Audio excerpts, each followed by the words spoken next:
Good morning. I am Suvarna from DAV Louis Vika Bharati Vidya Mandir. Good morning, children. In last two videos, we completed our first lesson, force. What is force? Types of forces, contact force and non-contact force, examples of forces. So, in today's video, we are going to discuss about the effect of forces. Effects of forces. A force can change the shape of an object, change the size of an object, make an stationary object, stop a moving object, change the speed of an object by making it to move faster or slower, change the direction of a moving object. First of all, activity 11, effect of force on change of the state of motion of an object and its direction. First of all, place a football on the ground. The ball will remain in a state of rest unless someone kicks the ball. Now kick the ball. What happens? Does the ball start moving? Kick the ball again in the same direction. What will be the result? Place your hand or leg against the ball. Does the ball stop or does it change its direction? Observe picture. We can move the ball from its position of rest by applying a force on it. We can stop the moving ball and bring it back to rest by catching it. Next, you might have seen children playing with a rubber tie by pushing it with a stick. They push the tie again and again with the stick to increase its speed. Do you understand why the speed of the tire increases whenever it is pushed by the stick? With every push, they are applying a little more force on the moving tire in the direction of motion. Hence, the speed of the tire increases continuously. If the net force acts in the direction of motion, the speed of an object moving with constant speed also increases.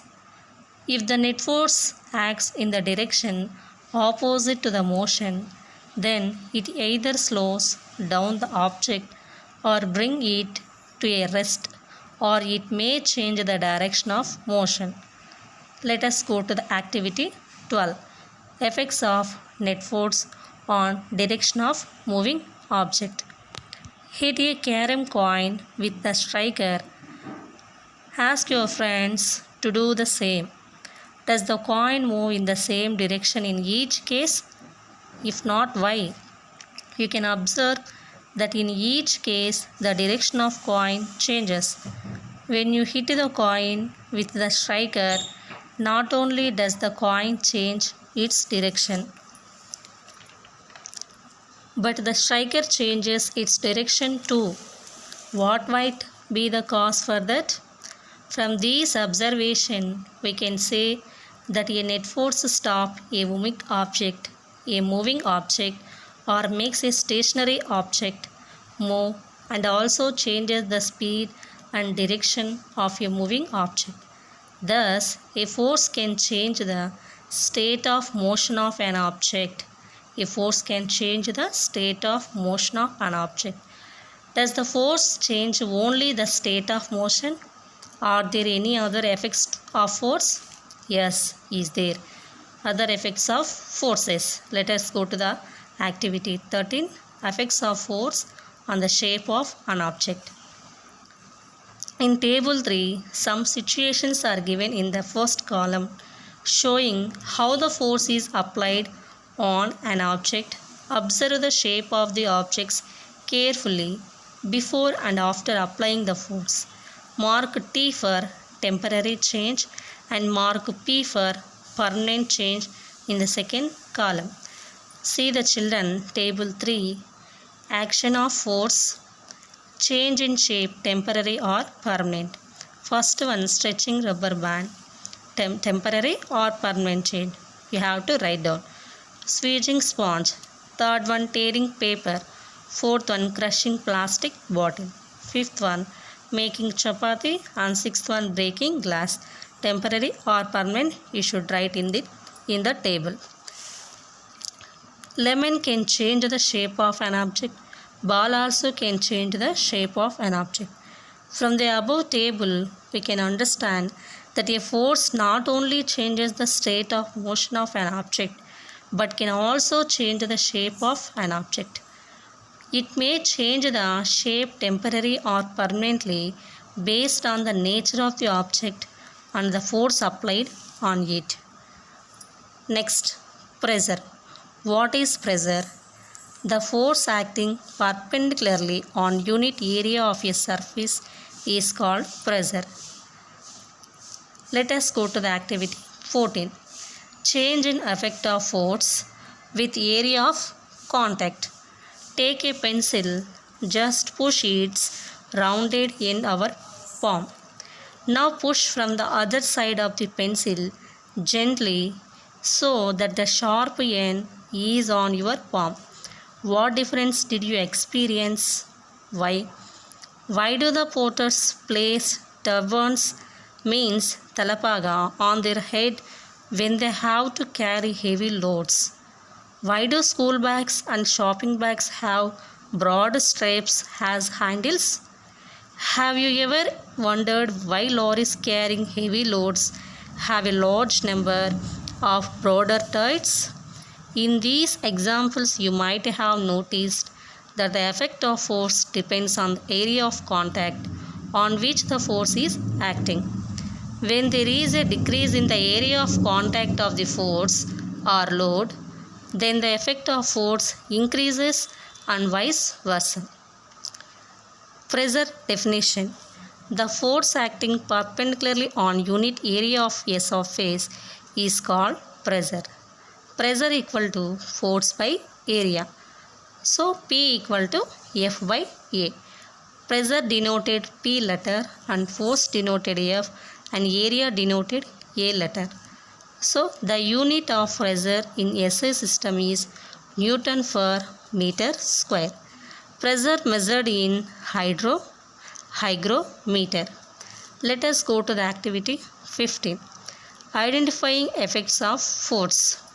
First of all, take 2 trays. Fill both the trays with lime powder or fine sand. Now take 2 rectangular bricks of equal mass and similar shape.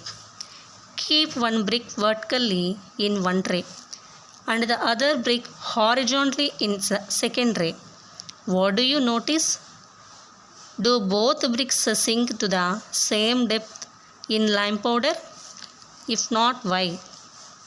You may notice that the brick standing vertically sinks deeper in lime powder than the brick standing horizontally.